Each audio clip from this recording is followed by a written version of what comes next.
Assalamualaikum warahmatullahi wabarakatuh. Perkenalkan, nama saya Resvi Amilian. Saya dari kelas 1 AP1. Di sini saya akan menjelaskan atau menjawab soal-soal dari mata kuliah agama Islam. Soal pertama yaitu agar manusia kembali memiliki etika moral dan sentuhan manusiawi dalam kehidupannya, maka penguatan spiritualitas perlu dilakukan. Penguatan spiritualitas ini secara filosofis dikatakan sebagai penguatan visi ilahi, potensi bertuhan atau kebertuhanan. Untuk mencapai visi ilahi yang kokoh, diperlukan proses pengaktualisasian akhlak Tuhan yang ada dalam diri setiap manusia. Lalu, apa yang harus dilakukan oleh manusia jika ingin memiliki visi ilahi yang kokoh? Baik, untuk memiliki visi ilahi yang kokoh, manusia dapat melakukan beberapa langkah penting.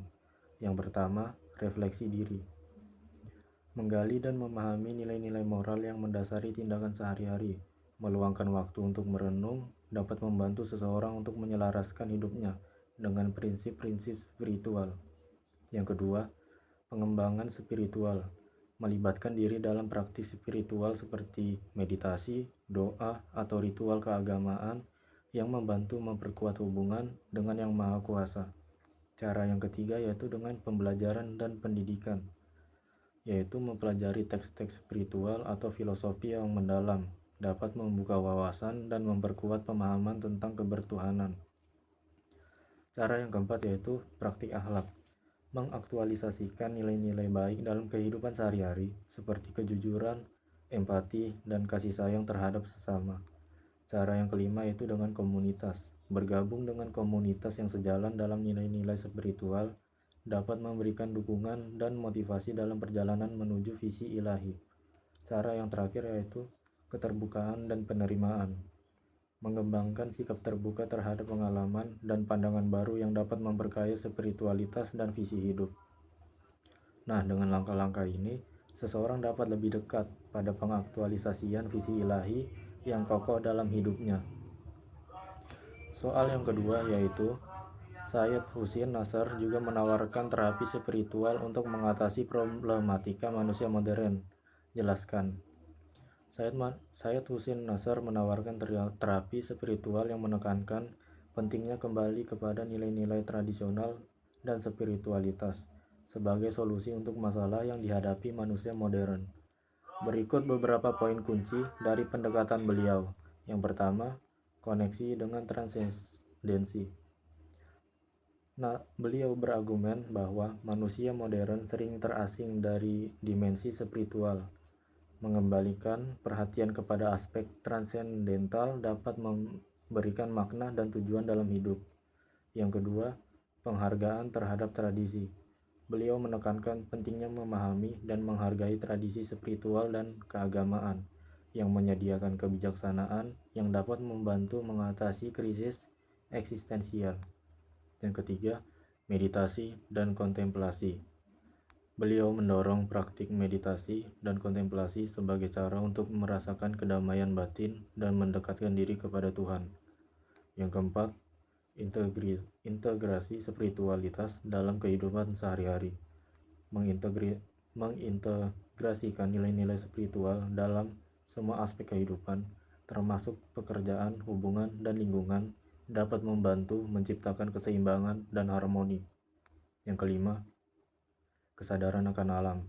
Beliau menekankan pentingnya hubungan yang sehat dengan alam sebagai bagian dari perjalanan spiritual karena alam dianggap sebagai manifestasi dari ciptaan Tuhan.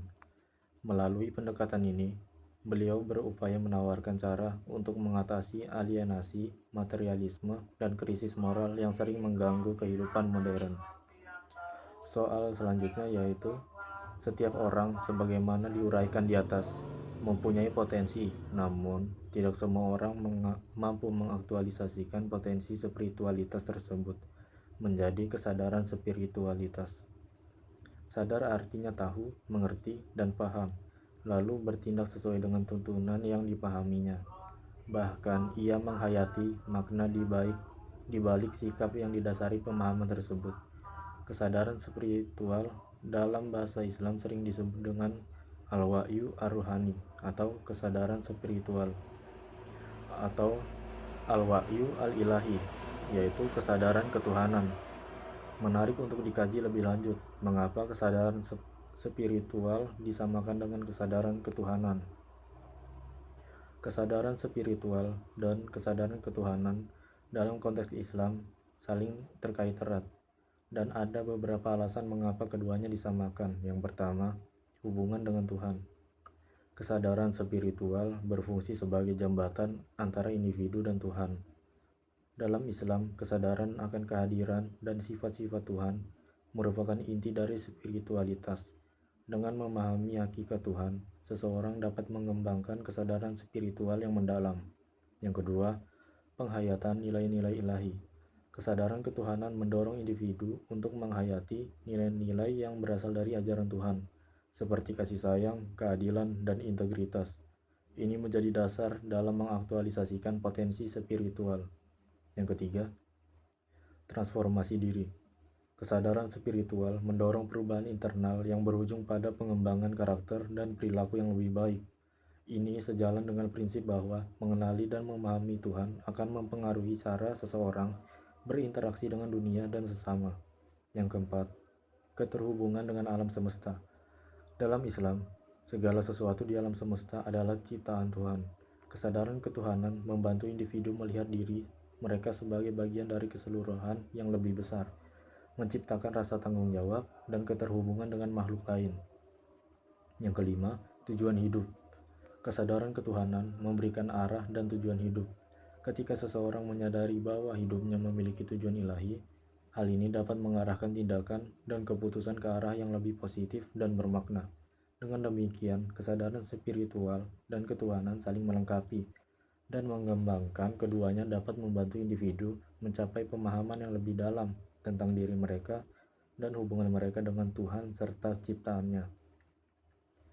Soal keempat yaitu Tuhan dalam bahasa Indonesia merupakan terjemahan dari kata Lord dalam bahasa Inggris, Señor dalam bahasa Latin, Senhor dalam bahasa Portugis, dan Maulaya atau Sayyidi dalam bahasa Arab.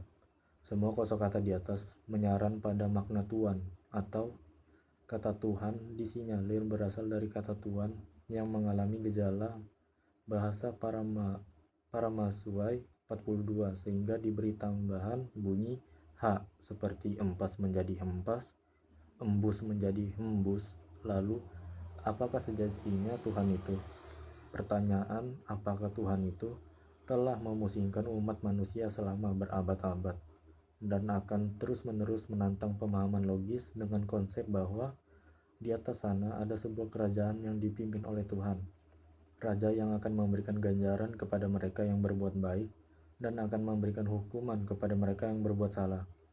Dalam kesana, pemikiran umat Islam, diskusi tentang Tuhan adalah pembicaraan yang tidak pernah tuntas dan selalu menjadi polemik. Itulah sebabnya ilmu yang membicarakan Tuhan disebut ilmu kalam, dan pengkajinya disebut dengan mutakalim, karena ilmu kalam selalu diperbincangkan dan diperdebatkan tanpa kata tuntas. Pertanyaannya, bagaimana Tuhan dirasakan kehadirannya dalam perspektif psikologis? Dalam perspektif psikologis, kehadiran Tuhan dapat dirasakan dan dipahami melalui beberapa cara. Yang pertama, pengalaman transendental. Banyak individu melaporkan pengalaman spiritual atau mistis yang memberikan rasa kedekatan dengan Tuhan. Pengalaman ini dapat memunculkan perasaan damai, keterhubungan, dan tujuan hidup.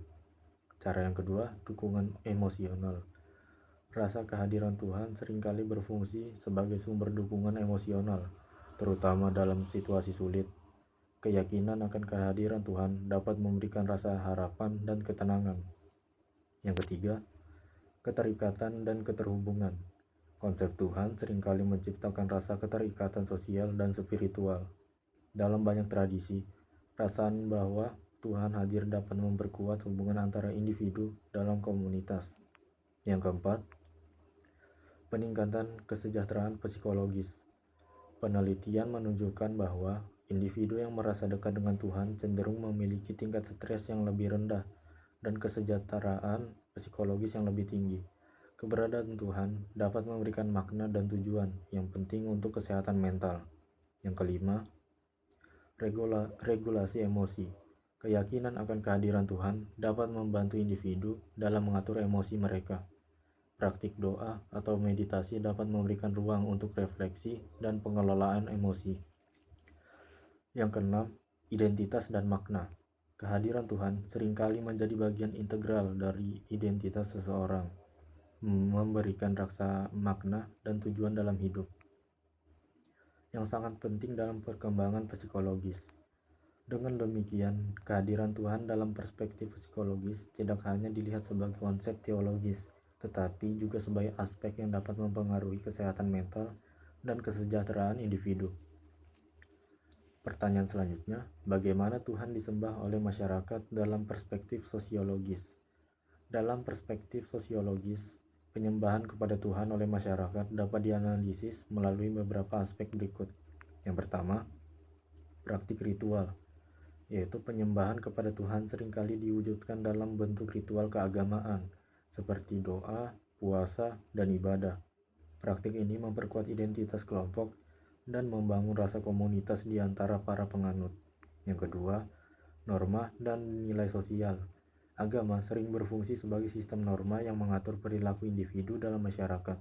Nilai-nilai yang diajarkan oleh agama seperti kejujuran dan saling menghormati membentuk perilaku sosial dan interaksi antar individu. Yang ketiga, solidaritas sosial.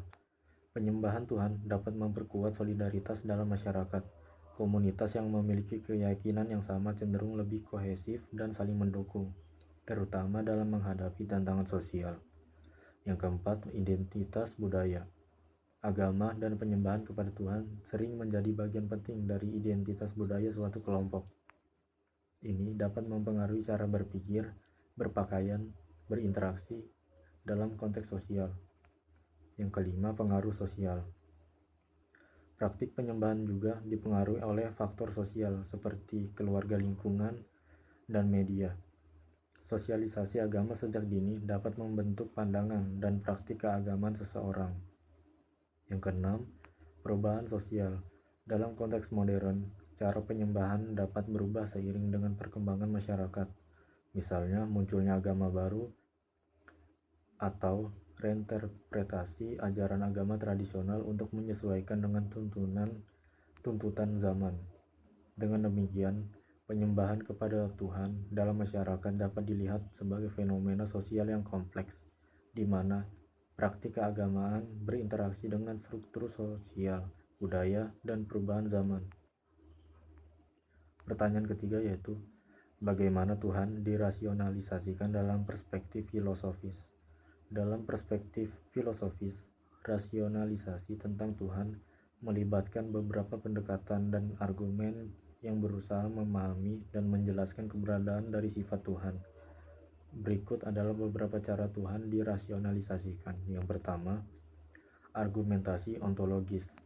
Argumen ini yang dipopulerkan oleh Anselmus berpendapat bahwa keberadaan Tuhan dapat dibuktikan dari konsepnya sebagai sesuatu yang paling sempurna.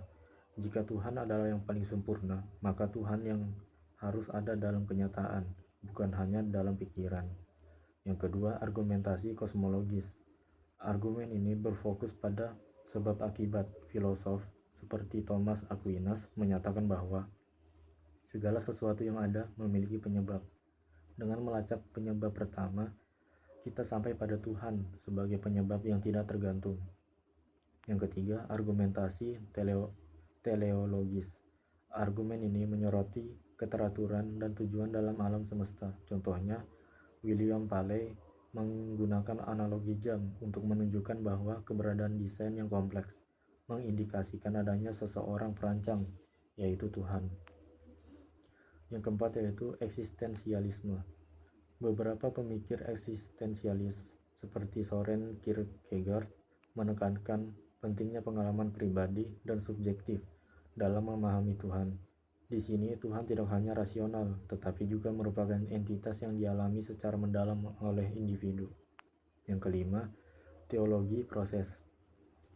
Pendekatan ini yang dikembangkan oleh filosof seperti Alfred North Whitehead melihat Tuhan sebagai entitas yang tidak statis tetapi berproses, yang berinteraksi dengan dunia dan manusia, mengarahkan mereka menuju kemungkinan-kemungkinan yang lebih baik. Yang keenam, agama dan etika. Beberapa filsuf berargumen bahwa konsep Tuhan berfungsi untuk memberikan dasar bagi moralitas dengan menyamakan Tuhan dengan nilai-nilai etis yang absolut. Keberadaan Tuhan memberikan makna dan tujuan pada norma-norma moral.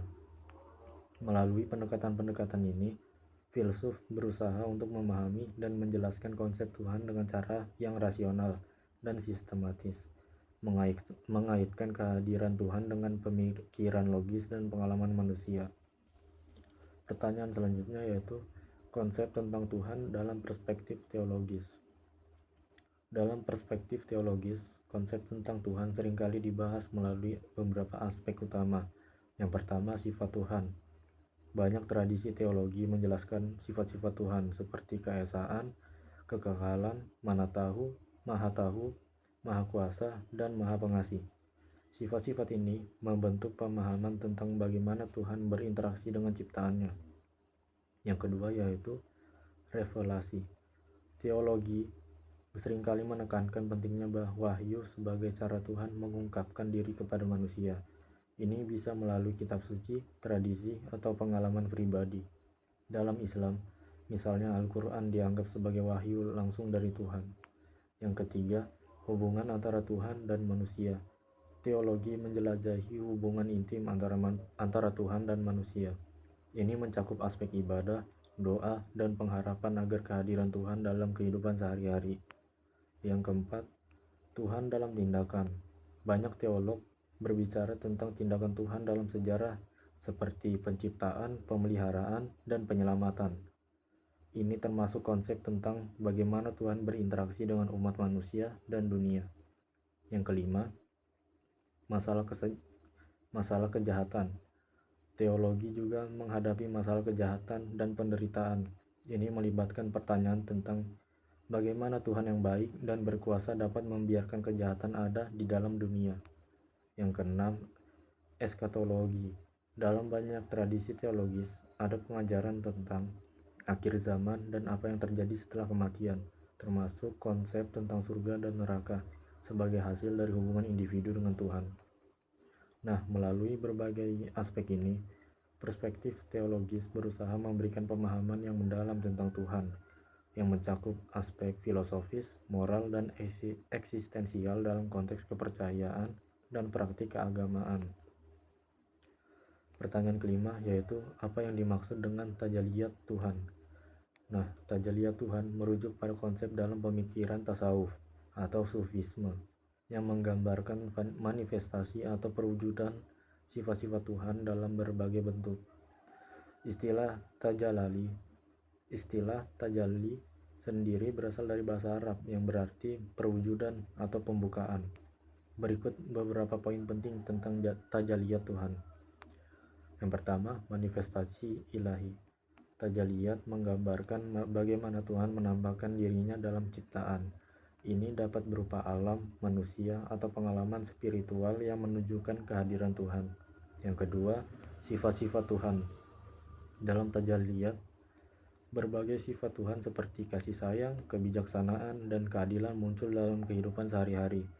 Umat dapat mengamatinya melalui ciptaan dan pengalaman spiritual. Yang ketiga, pengalaman spiritual. Tajaliyat juga terkait dengan pengalaman individu dalam merasakan kehadiran Tuhan. Ini mencakup momen-momen di mana seseorang merasakan dekat dengan Tuhan dan menyaksikan keindahannya dalam kehidupan. Yang keempat, proses penyucian diri. Dalam konteks tasawuf, pemahaman tentang tajaliyat mendorong individu untuk membersihkan hati dan jiwa agar dapat lebih menerima dan memahami perwujudan Tuhan dalam diri dan sekelilingnya. Yang kelima, relasi antara Tuhan dan ciptaan. Tajaliyat menekankan hubungan yang dinamis antara Tuhan dan ciptaannya, di mana ciptaan adalah cerminan dari sifat-sifat ilahi yang lebih tinggi. Nah, konsep tajaliyat Tuhan mengajak individu untuk melihat dunia dan kehidupan sebagai tempat di mana kehadiran dan sifat-sifat Tuhan dapat ditemukan, memperdalam pemahaman dan pengalaman spiritual mereka. Pertanyaan terakhir yaitu memaksanya untuk tunduk pada tuntunan kesenjangan jasmania. Seringkali terjadi konflik internal dalam diri manusia antara dorongan spiritual dan material, sehingga dalam khasanah Islam dikenal paling tidak ada 3 tipologi jiwa manusia, yaitu an-nafs al-amarrah bisu, yaitu jiwa yang selalu tergerak melakukan keburukan. Yang kedua, an-nafs al-lawamah, yaitu jiwa yang selalu mencela diri. Yang ketiga, an-nafs al-mutmainnah atau jiwa yang tenang. Agar manusia dapat tetap konsisten dalam kebaikan dan kebenaran Tuhan, apa yang harus dilakukan oleh manusia? Nah, untuk membantu manusia tetap konsisten dalam kebaikan dan kebenaran Tuhan, terutama dalam menghadapi konflik antara dorongan spiritual dan material, beberapa langkah yang dapat diambil adalah yang pertama yaitu pendidikan spiritual. Memperdalam pengetahuan tentang ajaran agama dan nilai-nilai spiritual dapat membantu individu memahami tujuan hidup dan makna kebaikan. Yang kedua, refleksi diri. Melakukan introspeksi secara rutin untuk menilai tindakan dan niat. Ini membantu individu mengenali dorongan negatif dan memperbaiki diri. Yang ketiga, praktik ibadah. Menjaga konsistensi dalam praktik ibadah seperti sholat, doa, dan puasa dapat memperkuat koneksi spiritual dan membantu mengendalikan dorongan negatif. Yang keempat, membangun lingkungan positif. Mengelilingi diri dengan orang-orang yang memiliki nilai-nilai baik dan saling mendukung dalam kebaikan. Komunitas yang positif dapat memotivasi dan menginspirasi. Cara yang kelima yaitu mengembangkan kedisiplinan diri.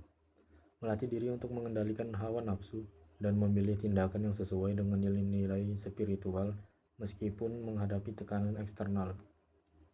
Cara yang keenam yaitu mengamalkan kebajikan. Secara aktif berpartisipasi dalam tindakan kebaikan seperti bersedekah dan membantu sesama dapat memperkuat jiwa dan menumbuhkan rasa empati.